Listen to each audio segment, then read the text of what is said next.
आइए दोस्तों, आज हम आपको ना बहुत ज़रूरी ज्योमेट्री की कुछ कॉन्सेप्ट्स बता देते हैं। ठीक है। कभी भी आपको एरिया निकालना हो ट्रायंगल का तो उसके ये सारी चीज़ें होती हैं, ऐसे फॉर्मूला होते हैं। जैसे ट्रायंगल का एरिया निकालना है तो आपको अलग अलग ट्रायंगल्स के अलग अलग प्रॉपर्टीज़ के हिसाब से एरिया निकालोगे। पहला तो बेसिक आप जानते हैं 1/2 गुणे आधार गुणे ऊंचाई, जो हाइट, जैसे समकोण त्रिभुज में आपको हाइट दे देते हैं, किसी में भी दे देते हैं। और दूसरा क्या होता है, जिसमें हाइट नहीं दी होती उसमें क्या होता है, दो भुजा के बीच का जो कोण होता है, जैसे दो भुजा के बीच का ए है और बी भुजा, इसके बीच का ये सी भुजा है, इसके बीच का कोण ये जो सी हो जाता है। ठीक है। इसके भुजा के सामने सी हो जाता है, ये तो आपको पता होगा। ठीक है। तो ये फॉर्मूला हो जाता है 1/2 गुणे ए गुणे बी गुणे साइन सी। ठीक है। जो भी वैल्यू रख दो। और ये नहीं है तो और भी प्रॉपर्टी से क्या आता है, एक है कि एस इंटू आर। एस है सेमी पेरीमीटर और आर क्या है, इन रेडियस। ठीक है। इससे भी आप निकाल सकते हैं। और एरिया निकालने का एक और फॉर्मूला है ए बी सी बट्टे 4r। A B C/4r। और आर क्या है, ये सर्कम सर्कल की रेडियस है। ठीक है। सर्कम सर्कल की, ये इन सर्कल की रेडियस थी, इन रेडियस, ये सर्कम रेडियस थी। ठीक है। अब और लास्ट जो आपका बेसिक है, आप पहले एस निकालिएगा। ठीक है। एस निकाल के यही फॉर्मूला लगा देंगे, under root S minus A, S minus B, S minus C. ठीक है। जो बेसिक है। अब देखिए, कभी भी आपको ऐसा पैरेललोग्राम दे रखा है, ठीक है, तो क्या करेंगे आप, इसके जो विकर्ण है ना, जब आपस में कट रहे हो और आमने सामने की भुजा क्या हो, समांतर। ठीक है। ये तो समांतर चतुर्भुज में भी ये प्रॉपर्टी लगती है। तो क्या होता है कि अगर हम है ना इसके इस भुजा और इस भुजा, ये जो विकर्णों के बीच में मध्य बिंदु को मिलाते हैं ना आपस में, ए सी का मध्य बिंदु ये और बी डी का मध्य बिंदु क्यू, इन दोनों को मिलाते हैं तो क्या फॉर्मूला बनता है, इसको निकालने के लिए इसकी लंबाई कैसे निकालेंगे, ए समांतर बी के, तो ए माइनस बी बट्टे में 2।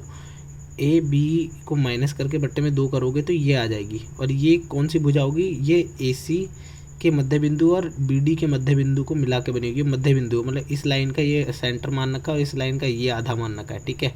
चलिए आगे चलते हैं।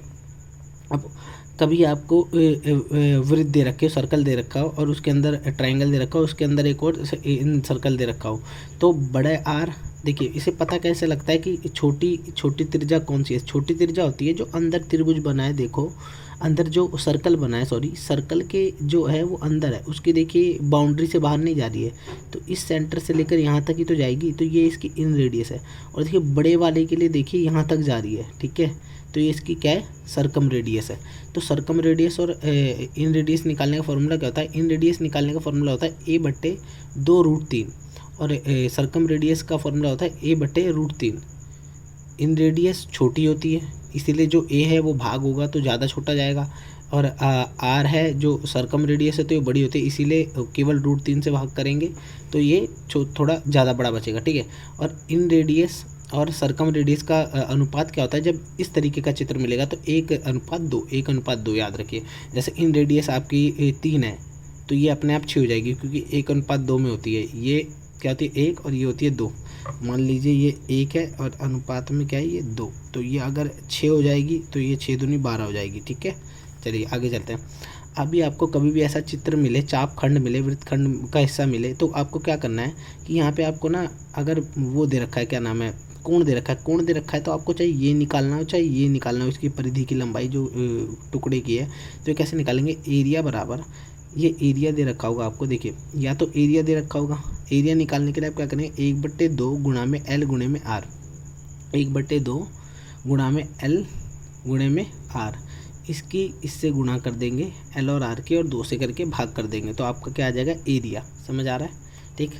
अब भी कभी आपको ऐसा चित्र मिले, ये देखने के लिए बहुत फेवरेट है, ये मेंस के सवालों में से है कि अगर कोई दो सर्कल बन रखे हैं, आपस में जुड़ रहे हैं, यहाँ से जुड़ रहे हैं, चित्र में मेरे से नहीं जुड़े, तो इसके बीच में, इसके ऊपर से स्पर्श रेखा जाती है जो दोनों को एक बिंदु से छूती है, और जहाँ पे सर्कल के पॉइंट से लेकर वहाँ पे लंब डाला जाता है 90 डिग्री का। ठीक है। तो ये सबसे सबसे बड़ी, सबसे छोटी यही होगी ना, ये लाइन यहाँ से लेकर यहाँ तक, तो इनके बीच ना एक छोटा हम वो बना सकते हैं, क्या नाम है, छोटा सर्कल बना सकते हैं। तो सर्कल, इसकी ए त्रिज्या और इसकी ये त्रिज्या और इसकी ये त्रिज्या, इन तीनों में रिलेशन क्या होता है कि 1/√c बराबर होता है 1/√a प्लस में 1/√b। √c बराबर क्या होता है, 1/√c बराबर होता है 1/√a प्लस में 1/√b। तो ये फॉर्मूला होता है, ये याद कर लेना, स्क्रीनशॉट ले लेना, ऐसे करके फॉर्मूला होता है ये। ठीक है। आगे चलते हैं। कि अगर कभी आपको ऐसा 1/4 मिल जाए ना, ये पूरा सर्कल का 1/4 भाग कर रखा है, तो ये हो जाएगी आपकी क्या, त्रिज्या। ठीक है, ये मतलब कि बड़े सर्कल की त्रिज्या हो जाएगी। उसके अंदर एक और सर्कल बना रखा है, ठीक है, क्योंकि ये बड़े सर्कल जब ये ऐसे करके बनेगा, पूरा ये बनेगा ऐसे करके, तो ये समझ रहे हो ना, डायमीटर का आधा है ये। ठीक है, तो आर बराबर आर निकले कैसे, आर बराबर होगा ब्रैकेट में √2 - 1। ठीक है, अब ये चित्र देखिए, ऐसे एक सर्कल है, सर्कल के अंदर एक वर्ग या आयत इंस्क्राइब कर रखा हो, मतलब उसके अंदर बन रखा हो, तो विकर्ण क्या होता है, a√2, ये तो आपको पता है। ठीक है, तो आर कैसे निकलता है, इसको भाग कर दो, क्योंकि ये तो व्यास का आधा होता है ना, ये पूरा व्यास है, यही विकर्ण भी इसका व्यास है। ठीक है, ये जो सर्कल है इसका जो व्यास है वो तो इसका विकर्ण है, इस ABCD का। ठीक है, तो इसका फॉर्मूला हो जाएगा आर बराबर a/√2, आर बराबर a/√2, a√2 को 2 से भाग कर देंगे। ठीक है, अब आगे चलो, ऐसे करके अगर आधा आपका कोई वृत्त आ जाता है, आधा वृत्त आ जाता है, ठीक है, आधे वृत्त के अंदर कोई एक आयत बना रखा है या वर्ग बना रखा है। अब ये वर्ग की क्या है, एक भुजा ना इस पे, इसके व्यास पे चिपकी हुई है, तो आर कैसे निकालेंगे, आर निकालने का फॉर्मूला है एरिया, ये जो रंगीन एरिया है इसको निकालने का फॉर्मूला है, इस वर्ग के एरिया को निकालने का फॉर्मूला है 4/5 r²। 4/5 को r का स्क्वायर कर गुणा कर दो, और r क्या है, ये आधा जो वृत्त है ना, ये वृत्त, इसको ऐसे करके पूरा कर सकते हैं। ठीक, इस वृत्त की ये क्या है, त्रिज्या। ठीक है, तो आगे चलेंगे, फिर आपको किसी भी वृत्त का 1/4वां भाग मिल जाएगा, तो इसके अंदर अगर कोई आपको ऐसे करके वर्ग या आयत इंस्क्राइब कर रखा होगा, अंदर दे रखा होगा, और इसका एक बोलेगा एक वर्टेक्स इसकी परिधि पे है, एक वर्टेक्स देखिए ना, एक ये कोना है जो ये इसकी परिधि से टच हो रहा है ना, तो इसका एरिया कैसे निकालेगा, इसका एरिया निकालने का फॉर्मूला r²/2, r²/2, याद रखिए r²/2, इसका क्या था 4/5 r²। ठीक है, r²/2, और इसका 2/5 r²। देखिए इसमें क्या है कि एक इस भुजा पे है, एक इस भुजा पे है, और 2 परिधि पे है। ठीक है, तो इसका फॉर्मूला क्या होगा, 2/5 r², याद रखिए 2/5 r²। ठीक है, चलिए आज के लिए इतना ही काफ़ी, आशा करता हूँ अगर आपको वीडियो अच्छी लगी हो तो प्लीज़ इसे लाइक करना, कमेंट करना, आपको कुछ और चाहिए होगा तो बताना।